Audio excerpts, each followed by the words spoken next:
Hello, hello, hello. This is Ninja of Another Color podcast. Today is May 15th, episode 4. How can you get fired on your day off? Let's get it.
Hello, hello. That's right. We're available on Google Podcast or wherever you get your podcast available to you.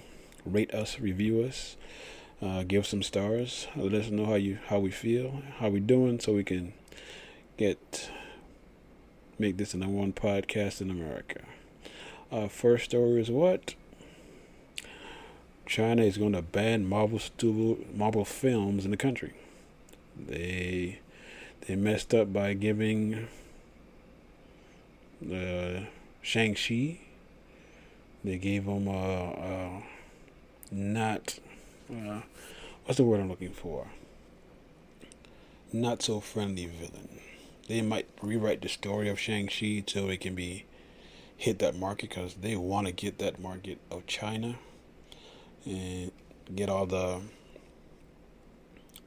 benefits of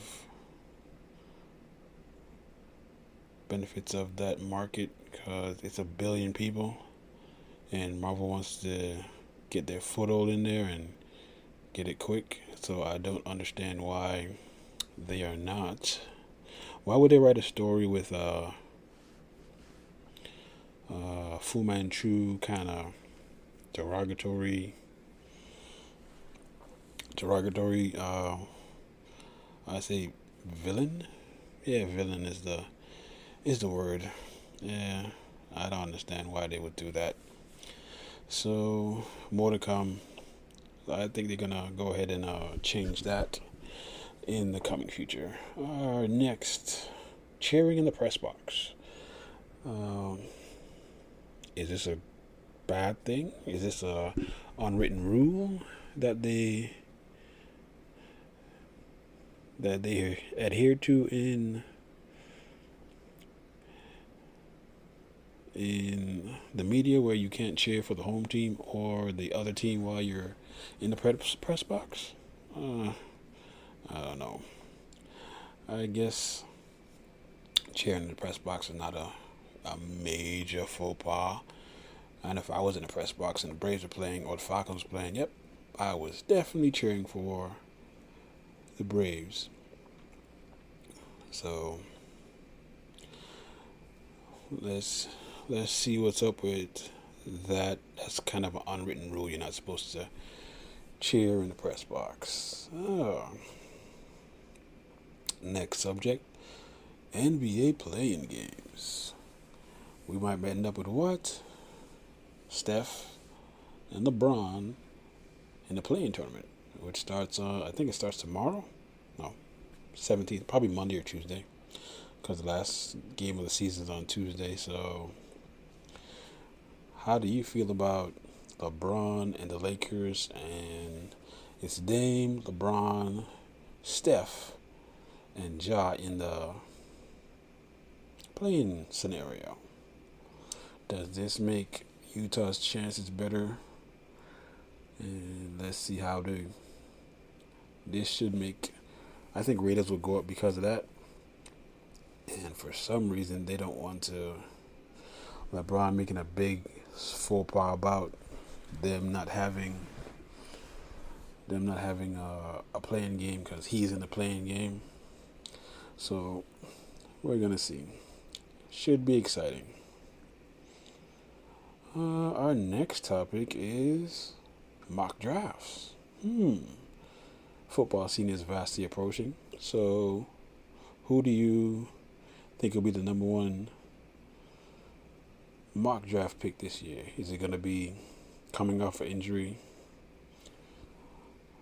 What's his name from Carolina, the running back? I think it's him. But I think it's going to be that's the thing. 2 running backs are coming off of I think knee surgeries. McCaffrey and Barkley. Are they going to be the number one running backs off the board? Who was the number one running back last year? King Henry. King Henry was number one. I think King Henry is going to be number one. Then you're going to get. Is Aaron Rodgers going to be drafted? He's messing with the NFL's money. They don't understand it, but he's really messing with the NFL's money. Let's see. Who else? Who's going to be quarterbacks? We got. Is Justin Fields going to start? Is Trey Lance going to start? Those are your 3rd and 4th round guys. Julio in Atlanta. That's kind of crazy. And Kyle Pitts. Fantasy stud this year. I say if Atlanta fixes it, have a good offensive line, we'll have what? Matt Ryan, Kyle Pitts, Julio Jones, Ridley. I really think they should go get Todd Gurley in a spearing role like what he did last year. That offense will be titanic.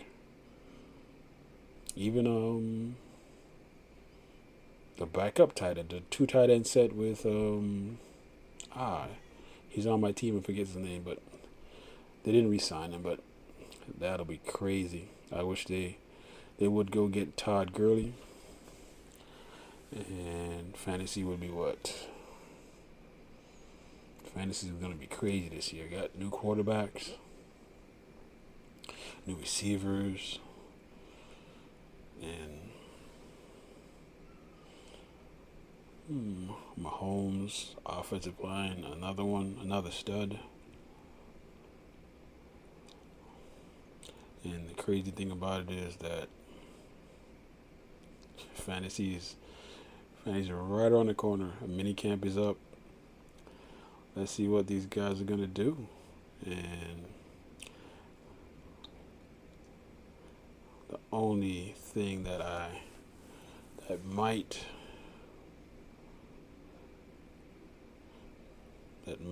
I don't think would be Tom Brady.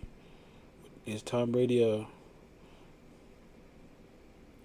good fantasy quarterback? I don't think he is. Because they're going to be run heavy. How's New Orleans going to figure out what to do? And got a lot of mess going on with fantasy. We do our mock drafts. Let's see.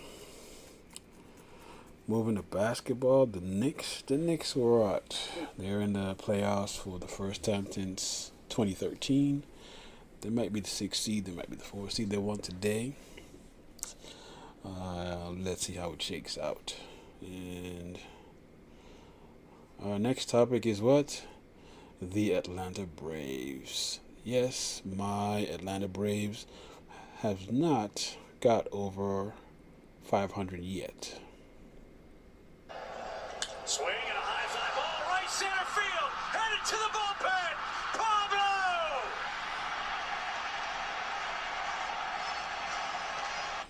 Yep, the Atlanta Braves came back on the Phillies, but they got swept. They totally got swept by swept by the Blue Jays.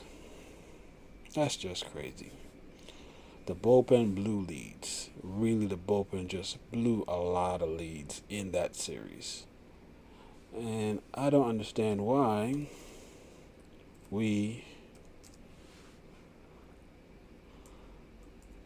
what happened between last year, and they did sign Green, and I don't know if he's back. Martin is back already, so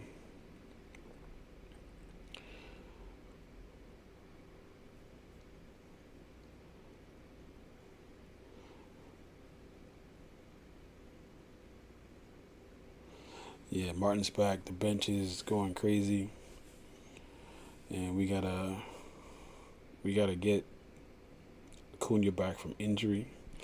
I think he's gonna sit out this series with Brewers, and he did this. Swing and a rocket rope toward left center field. That ball is gone. A line drive home run for Acuna. Yes, that was his 11th home run of the season, and he was on fire. But again, they still got swept in that series. Six losses to the Blue Jays. It really pisses me off because we could have won those series if our bullpen just held them. Just held them to what, 2-3 runs, and we would have been absolutely great. We would have been great, and I just don't understand why.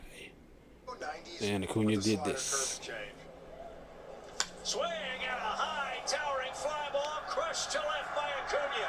If it's fair, it's gone. He admires that one as it lands in the Hank Aaron Terrace. And that was number 12, folks. Yes, number 12. He hit it a ton. Back to the Braves. Yesterday was a good game, and we have highlights from that. 5 walks through 2 2/3.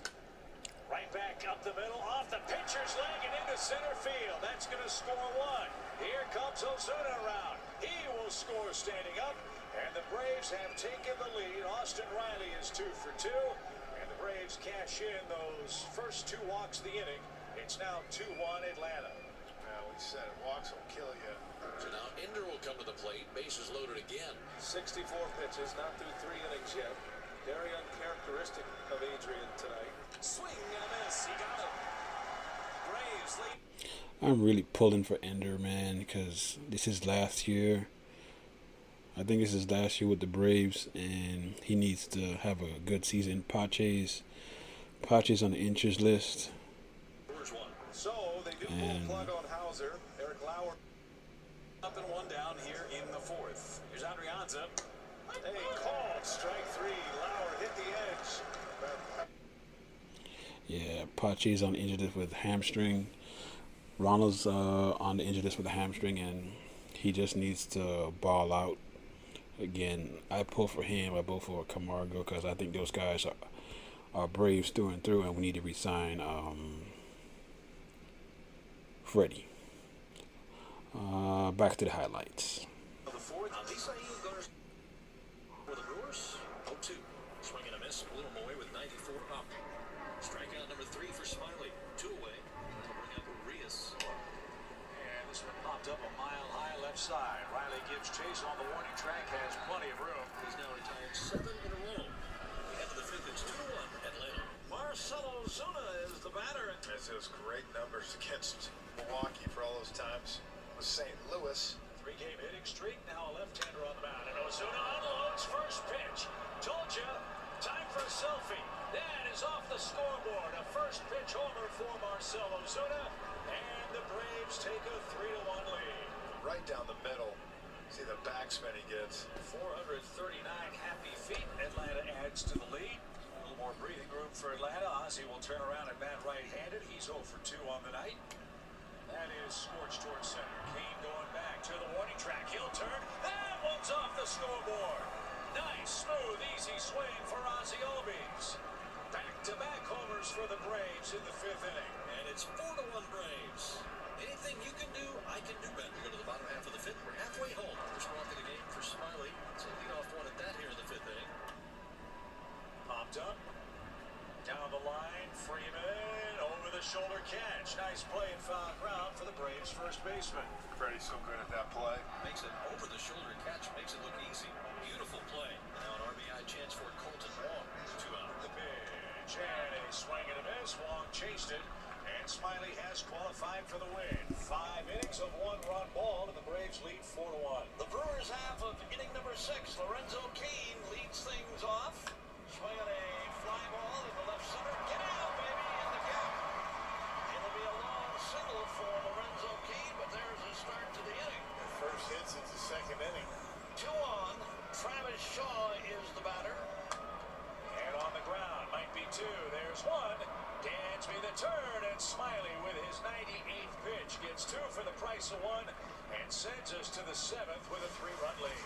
And the Braves have him at the corners here to start the 7th inning. One down here in the 7th inning. That'll put the bat in the hands of Dansby Swanson. Bunt is on, and it's pushed toward first. There'll be no play at the plate. The throw to first is in time, and Dansby and the Braves execute that perfectly. Freddie Freeman comes home. Ryan Snitker's Braves now lead 5-1. So 2 down, 5-1 Braves. And the 1-1, Riley caught it short. Urias goes up the ladder to make the play. That's a big one. That would have delivered a run for Atlanta. To the bottom half of the 7th inning. Luis Urias hitting against the new pitcher, Jacob Webb. He is hit high in the air toward right center field. Ender on the run to the track at the wall. Leaves, and he makes the catch up against the fence. We've seen Ender do that in years past. Welcome back, Ender Inciarte. Terrific catch. That took away an extra base hit from Urias. Contreras with a triple to lead off the 8th inning. The Braves try to add on in the late innings. Popped up by Inciarte down the left field line. That falls inside the chalk. That will score Contreras. Inciarte with a bloop single down the left field line to drive in Contreras and extend the margin to 6-1 Atlanta. That'll be a wild pitch. Kane goes to second, and here's Taylor, who is 0 for 3.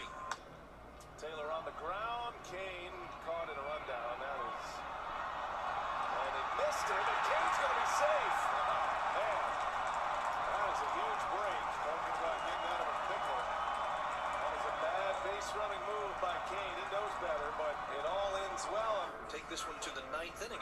Josh Tomlin is the new pitcher for Atlanta. Luis Urias will lead things off against him. Swinging and a fly ball hit to center and deep. Get up! Get up! Get out of here! It is gone! Yeah, Tomlin came in and gave up a home run. It looks like we're going to fall back into our bad habits of giving up runs late. But I guess, and we're going to go back.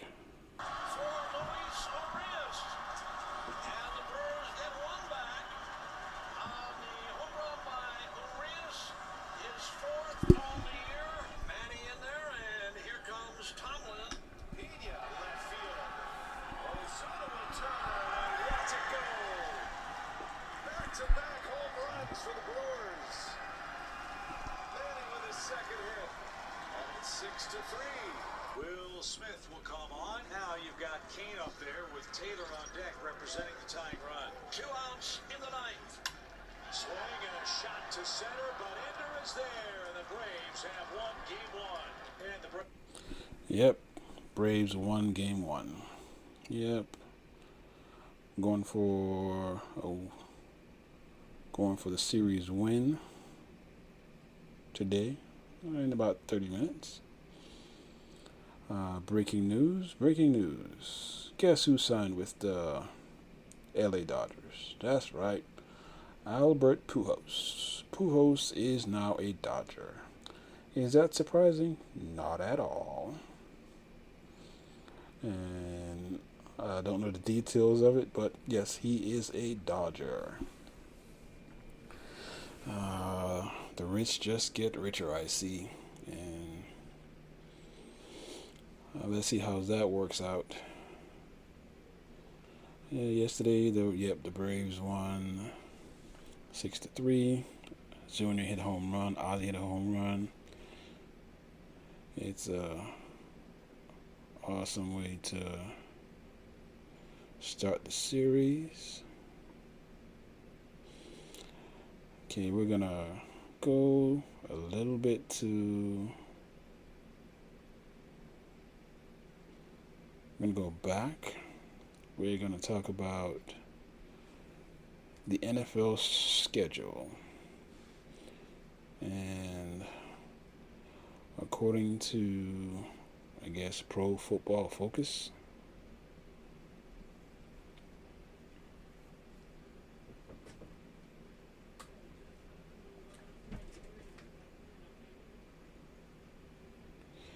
Pro Football Focus, that bottom 4 teams, well, the easy schedules are the Buccaneers are 29th, the Falcons are 30th, Cowboys, and the Eagles. And for toughest schedules are the Steelers, the Ravens, the Bears, and the Packers. So let's go over the Falcons schedule. Let's see how we're doing this. Okay, week 1 we play the Eagles. I think that's a win. Week 2 we're at Tampa in September. It's a little bit cold. I think still finding out, offenses are still ahead of the defense, so I think that a loss. And then we got the Giants at the Giants. I think that's a win. The Washington football team in Atlanta, I think that's a win. We go to London on the 10th, and we play the Jets. I think that's a win. I think our bye is way too early. It's in week 6, because remember there's 17 games, and then we go to Miami. The last time we went to Miami, I think we lost. So hopefully we get a win, but I think that's a loss. Then we come home to the Panthers, which I think that's a win. I think we're going to beat the Saints in week 9 in New Orleans. Then we go up against Dan Quinn. Predictable defense, I think that's a win, as long as our defense is good. When the Patriots are here, I think that's a win. I think Jacksonville's coming. New team, that's a win. The Bucs are here, and we're going to split with them, so that's a win. Again, we beat Carolina last year in Carolina, so I think that's a win, so we sweep them. Then we play the 49ers in San Francisco. It came down to the wire the last time we were there with Julio. If Julio is there, I think we win, but if not, I think that's a loss. Then we play rebuilding Detroit. That's a win. And Buffalo in January, a run game, I think that's a win.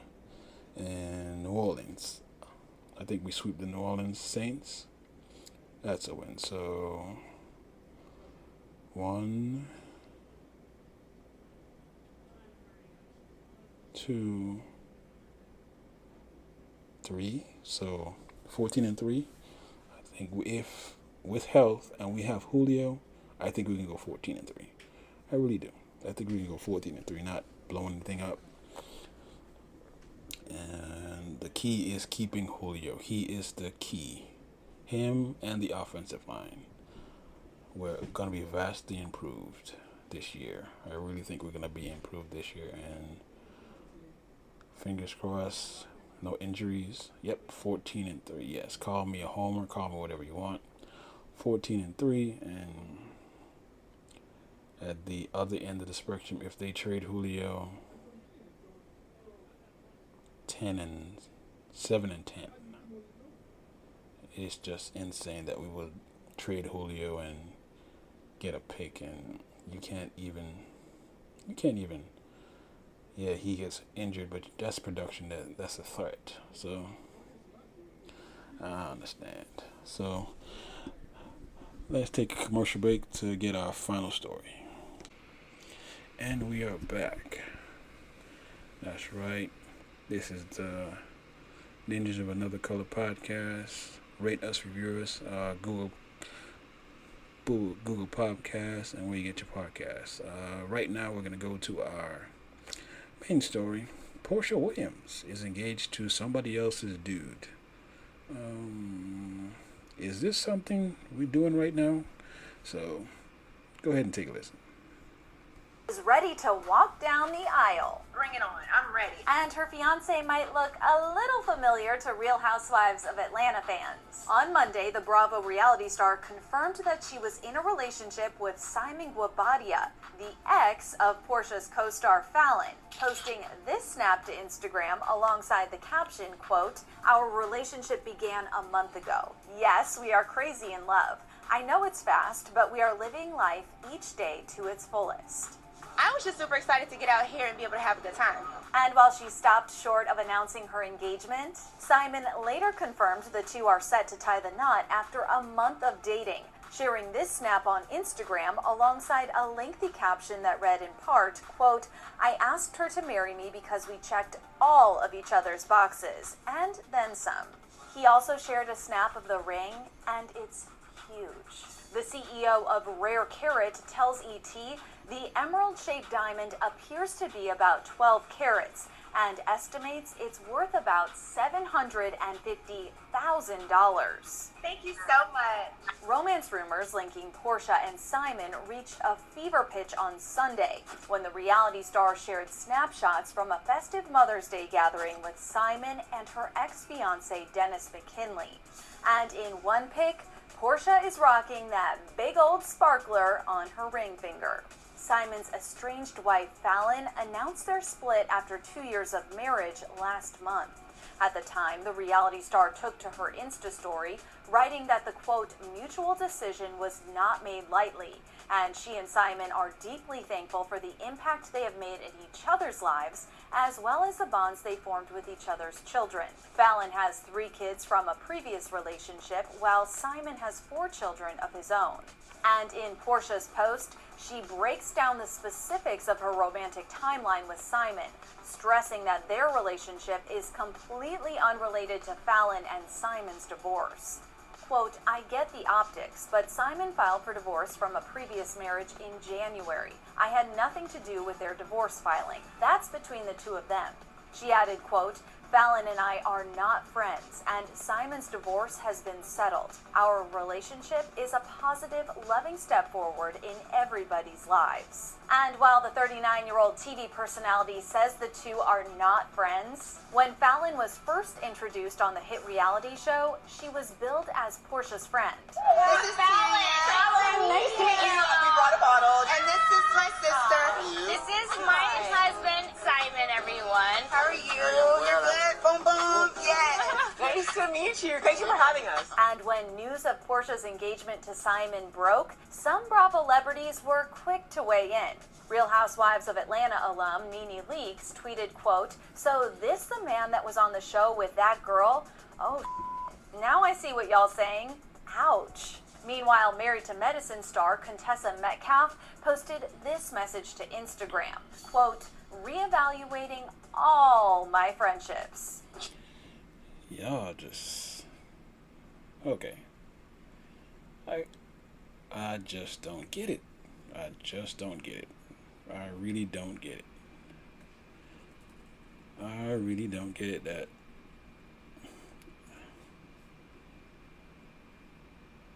you went after your dude's, well, your co-worker's dude, and he's just as wrong for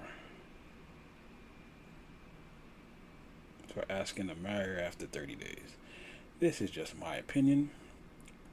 And that was courtesy of ET. That I already don't watch I don't watch that kind of stuff. It just popped up on my, I guess, timeline because I guess, what was I watching? Breakfast Club. No, not Breakfast Club. Charlemagne's podcast, and it came up, and I was like, really? That's how we doing this stuff? But hey, it is what it is. I just don't understand why. But love who you love. If it comes to that where you went after some dude that you saw at work, and it just happened to work out that way. I guess it just happened to work out that way. And I don't understand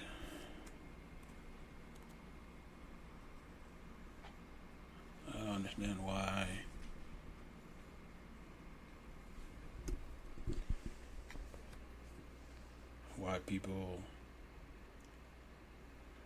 people making a big deal about it.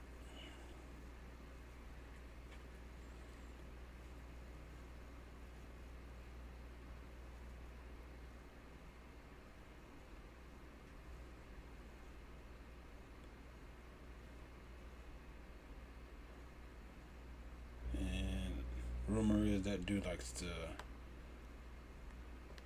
spend the e-ash, I guess. So, man, good luck to them, and I hope whatever they do, I hope they do it. But the father of a child, like, he up there smiling in that picture. I was like, I tried to marry you, but you with that dude to my kid, and it looks kind of funny, but whatever it is, man, if that's what they want to do, that's what they want to do. Let's take a commercial break. And we're back. This is another Ninjas of Another Color podcast. Rate us, review us at Google Podcasts. And for a side note, special story, the Joe Budden podcast. I was listening to The Breakfast Club on YouTube, and I heard this. Make the cut is this Joe Budden podcast. So I saw a lot of people talking about this on social media. I guess the podcast was posted and then taken down. And here is what we were able to recover thus far. Y'all go get the advertiser and the integration. Hey, we talk about these deals all the time. You bring it, you eat different. I bring it, I eat different. You niggas ain't brought and got the nerve to have y'all representation and ain't been around in 6 years. Hit Ian phone. We gonna do this. Since Rory feels like he has so many options here. Rory, you are in breach of your contract, and from this point forward, you are fired. Wow. And you're not welcome back. How can you fire somebody on radio, man? Like,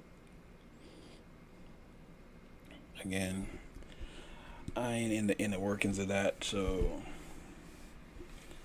And they said they did take it down, but I saw they posted something this week. I think it's 3 hours long, but I haven't listened to it. But they've been having troubles, but it was one of my favorite podcasts. But if you with your boys and your boys asking about money can't get in with the friendships, man. I hope they work it out, because it looks like they had a strong crew, and it's just insane. And with that, this has been another Ninjas of Another Color podcast. Rate us, review us, Google Podcast, and we're going out on this note.